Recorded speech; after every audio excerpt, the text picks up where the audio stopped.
Sosial. Fokus. Melihat. Mendengar. Mengingat. Fokus. Oke, sekarang. Siapa atau Husna? Bukan Mafira ya. Oke, jadi hari ini kita masuk ke bab 3. Kemarin sudah selesai bab 2 kan, terkait anekdot. Masih ingat kan anekdot? Ya, cerita apa? Sindiran apa? Sindiran. Ya, yang bersifat humor. Bab 3 menyusuri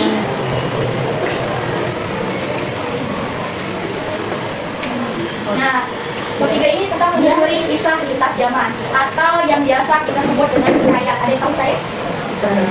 Pernah dengar? Pernah. Apa? Nggak tahu. Dari kalian ada yang pernah dengar sebuah cerita? Cerita masa lalu? Pernah. Tentang kerajaan-kerajaan? Pernah. Nah, itu adalah maksud hikayat. Nah, hikayat sendiri itu adalah suatu jenis karya sastra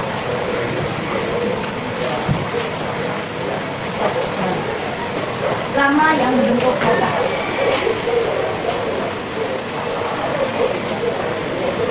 dengan bahasa Melayu.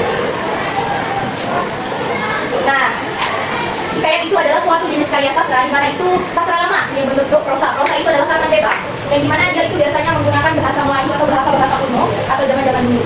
Nah, isi biasanya dalam hikayat itu umumnya dia itu mengisahkan tentang kehidupan, ini penokohan ya, kehidupan para tokoh, biografi para tokoh hebat, terus bangsawan, keluarga istana, atau orang yang sakti dan punya keagungan. Paham? Ngerti tidak apa yang dimaksud dengan para tokoh hebat, bangsawan, terus keluarga istana, sakti dan keagungan? Ya, ya, biografi dan segalanya itu termasuk hikayat. Nah, biasanya hikayat ini sering banget ya ceritanya itu tentang keajaiban, tentang hal-hal yang ajaib gitu, yang menurut kita itu kok bisa ya kayak gitu. Kayak ada unsur-unsur sejarah keajaiban, terus pahlawanan, itu hikayat. Nah, biasanya hikayat itu dia bercerita terkait sebuah ceritanya itu biasanya alurnya itu maju. Nah, dia itu bercerita tentang kayak kalau contoh dalam cerita di Indonesia itu apa ya? Ada yang Kian Santang, ada yang tahu? Itu bercerita tentang hikayat atau hal yang lama, yang sebenarnya masa lampau, bahasa lampau bukan bahasa sekarang. Nah, kalau ada yang nanya bedanya hikayat sama cerpen, misalnya, dia banyak banget perbedaan hikayat. Kita bisa mengidentifikasi hikayat dengan cerpen. Dari yang pertama itu adalah penokohan. Kalau dalam penokohan hikayat, biasanya dia itu tokohnya tentang orang-orang yang misalnya punya keajaiban, orang pahlawan-pahlawan, memiliki kesaktian, kerajaan-kerajaan. Intinya sebetulnya itu adalah kayak kehidupan bangsawan. Ada kasta, ada misalnya dayang-dayang, ratu, raja. Itu adalah hikayat. Nah, sedangkan cerpen, kalau penokohan dalam cerpen itu sendiri, dia itu lebih variatif ya. Ada istilahnya ada untuk menjadi cerita lama. Jadi tokohnya itu bisa ada diri kita, orang lain, atau hewan-hewan atau segala macam itu bisa masuk ke cerpen. Kemudian alurnya, alur dalam hikayat itu adalah alur maju ya. Artinya alur maju itu dari awal sampai akhir itu dari cerita dari awal sampai akhir itu dari abstrak segala macam sampai di akhir. Nah, kalau dalam cerpen biasanya dia lebih variatif dia ya, dan lebih variatif dalam pengembangan cerita, lebih kreatif juga. Ada yang maju, ada yang mundur. Nah, untuk latar, hikayat itu berlatar lama aja. Jadi walaupun ada perkembangan zaman dari tahun ke tahun, perubahan zaman, hikayat akan setidaknya akan sama. Pola gambarannya akan tetap sama. Apa isinya itu sama. Mungkin ada sedikit bumbu-bumbu ketika akan diceritakan, mungkin ada bumbu-bumbu yang berbeda. Tapi akan pola cerita tentang menceritakan misalnya dia akan menceritakan sampai awal ceritaannya dia nggak akan berubah walaupun ada kayak perubahan sedikit. Kenapa seperti itu? Karena hikayat itu adalah cara penyampaiannya itu lisan, istilahnya itu lisan ke lisan, pertumbuhan. Jadi ceritanya itu kayak akan terus berlanjut, tapi tidak akan bisa berubah, akan tetap sama. Nah, jadi udah ada gambaran nggak gimana sih hikayat itu perbedaan komunikasi cerpen sama hikayat? Udah ada gambaran? Biar paham mas bahas ciri-ciri dari hikayat. Nah, hikayat itu ada beberapa ciri-ciri. Yang pertama itu istana sentris. Nah, istana sentris, istana Oh ya, kerajaan. Nah, artinya latar cerita itu akan berkisar di lingkungan istana-istana, misalnya di apa namanya itu kerajaan Majapahit, atau kerajaan India, seperti contoh film misalnya Mahabharata. Dan itu ada ceritanya yang akan terus berulang, terus kemudian dan ceritanya nggak mungkin akan berbeda dari awal sampai akhir. Pasti akan ada happy endingnya, gimana endingnya sebenarnya. Itu. Jadi dia akan bercerita tentang misalnya seorang raja, pangeran, pokoknya terkait dengan lingkungan istana. Itu ada hikayat. Kemudian yang kedua ada anonim. Tahu kan? Bukan. Nah, kalau anonim ini adalah kita tidak tahu siapa pengarangnya. Itu anonim. Jadi kita tidak tahu siapa pengarang sebenarnya dari hikayat ini.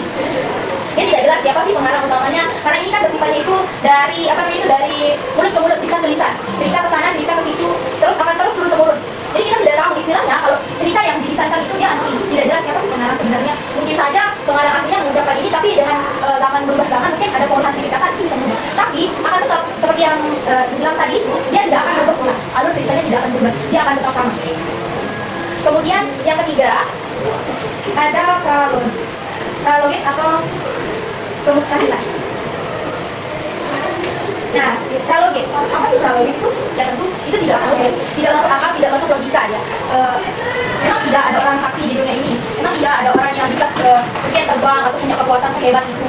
Nah, itu prologis. Cerita hikayat biasanya itu prologis dan mustahil menurut kita. Dia tidak masuk akal, karena kalau kita lihat memang tidak ada orang yang bisa bangun pagi dengan semangat, ya ada orang yang bisa terbang, bisa mengeluarkan api dari tangan, walaupun itu mungkin ya. Tapi kita akan berpikir, oh itu nggak masuk akal sih. Kalau kita di zaman sekarang, kita mungkin akan bayang-bayang, oh iya memang ada ya, karena kita tidak bisa melihat. Karena ini ada sisa-sisa yang turun temurun dari zaman ke zaman. Jadi kita nggak tahu nih. Tapi ciri-cirinya dan ini. Kemudian ada statis. Nah, statis sendiri itu bersifat kaku atau apa ya? Kaku dan tetap. Nah, apa sih maksudnya kaku dan tetap? Jadi pola penyampaiannya itu yang seperti bilang tadi akan tetap sama dari awal sampai akhir. Dia akan tetap sama, dan semuanya itu akan tetap sama. Dia akan terus walaupun ada sedikit perubahan, tapi itu mungkin ada istilahnya bertumbuh dalam cerita itu. Tapi kalau pola alur sampai terusnya akan tetap sama. Itu statis. Nah, kemudian menggunakan kata arkaik. Nah, apa sih arkaik itu? Arkaik itu sendiri menggunakan bahasa Melayu atau bahasa dulu. Kayak misalnya maha, neraka, bara. Intinya bahasa kuno yang menurut kita mungkin sekarang jarang kita dengar. Nah, biasanya kayak itu menggunakan bahasa Melayu ya, bahasa Melayu kuno namanya. Bahasa yang agak baku tapi Melayu yang kuno.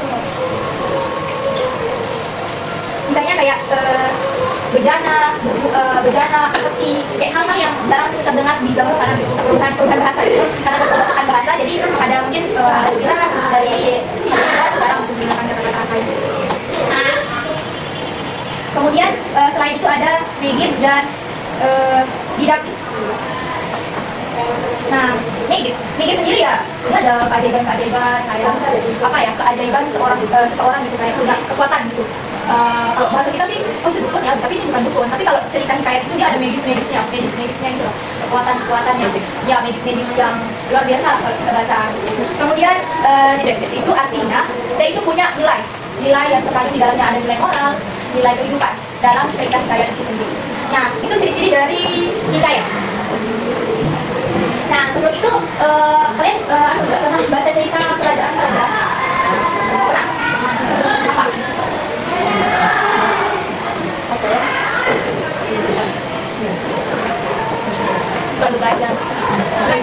Malipundang. Menurutmu Malipundang itu cerpen atau hikayat? Cerpen. Kenapa Malipundang itu disebut cerpen? Hikayat ya? Walaupun kita bilang ya, kalau Malipundang itu ceritanya kayak statis ya, kayak tetap ada itu seorang anak yang ya, tapi dia akan masuk ke dalam cerpen, ada perubahan bahasa gitu. Hikayat itu lebih ke apa ya, nuansa dulu, nuansa orang dulu. Mungkin Malipundang itu bisa diceritakan sebagai seorang pahlawan atau apa, tapi Malipundang yang kita tahu itu adalah seorang yang diceritakan itu seorang yang tidak berbakti pada orang tuanya. Dalam cerpen atau hikayat pasti ada depthnya, yaitu ada pesan-pesan atau nilai-nilai yang terkandung di dalamnya. Ini kan udah jelasin kan apa sih perbedaan dari apa namanya itu hikayat dengan cerpen. pertama itu dari nomahan udah pasti dia beda kan. Mulai dari biasanya nomahan di kayak ada langsung aja orang-orang pintar segala macam. Itu namanya. Kemudian biasanya kayak itu menggunakan kata ganti orang ketiga, beda dengan cerpen. Dia menggunakan kata ganti orang pertama. Tahu kan kata ganti orang pertama? Ya, saya, aku, kamu, kita.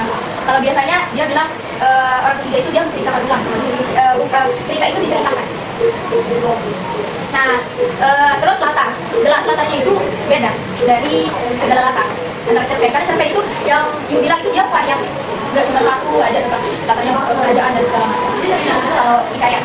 Kalau cerpen dia lebih meluas lah istilahnya. Nggak cuma itu aja. Nah, kemudian kita akan masuk ke struktur. Struktur dia nggak jauh beda struktur cerpen dengan hikayat kita jauh beda. Ada abstrak.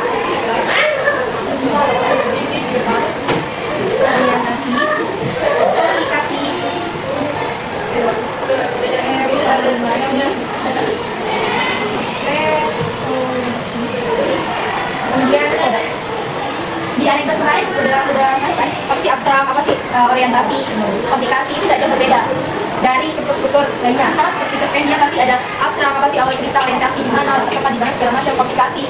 Komplikasi ini apa sih permasalahan dalam cerita itu? Kemudian evaluasi konflik dalam cerita yang udah konfliknya.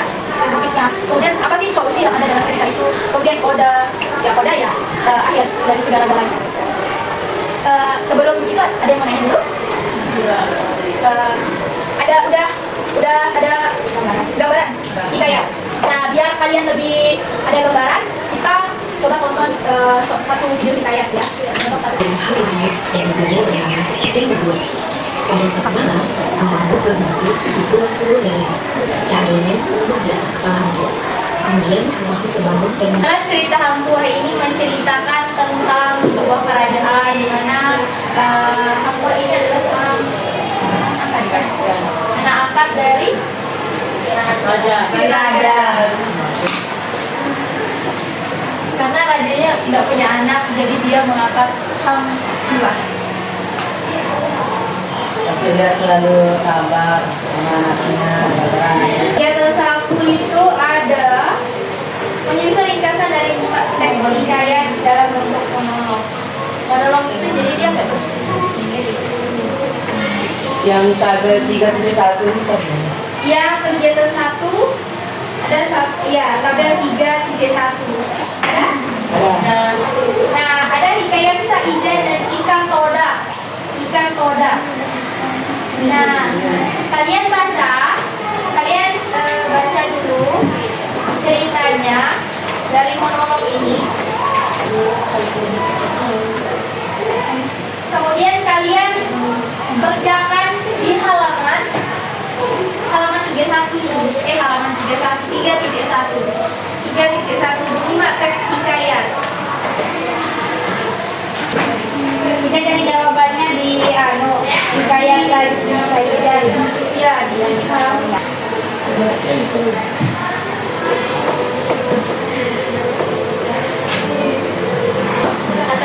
Latar cerita itu gimana sih latar ceritanya? ya latar ceritanya itu kan Ya, itu bisa dibuat cerita dia ada di laut, terus emang si latar itu dia di laut, dia kayak berapa di laut, kayak seorang yang sakti dia berapa di laut untuk meminta keluarga lain. Itu bisa disebut sebagai ya itu nanti tugasnya itu nanti dikumpulin ke depan. Semua harus jadi karena nanti kita masuk ke kegiatan selanjutnya. Karena waktu sudah menunjukkan pukul 50 dan waktu sudah habis pulang. Kita persiapan pulang. Siap-siap bagus.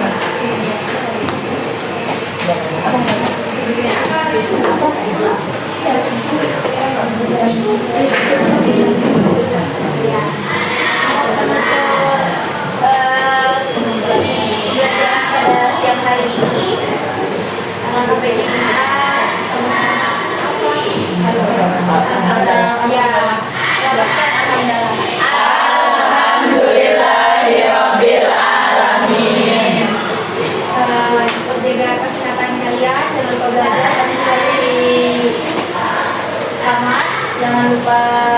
baca-baca mungkin cerita-cerita dulu, hikayat tentang cerita-cerita dulu, bisa di novel atau bisa kalian gunakan internet dan lainnya sebagai contoh untuk kalian bisa cari referensinya.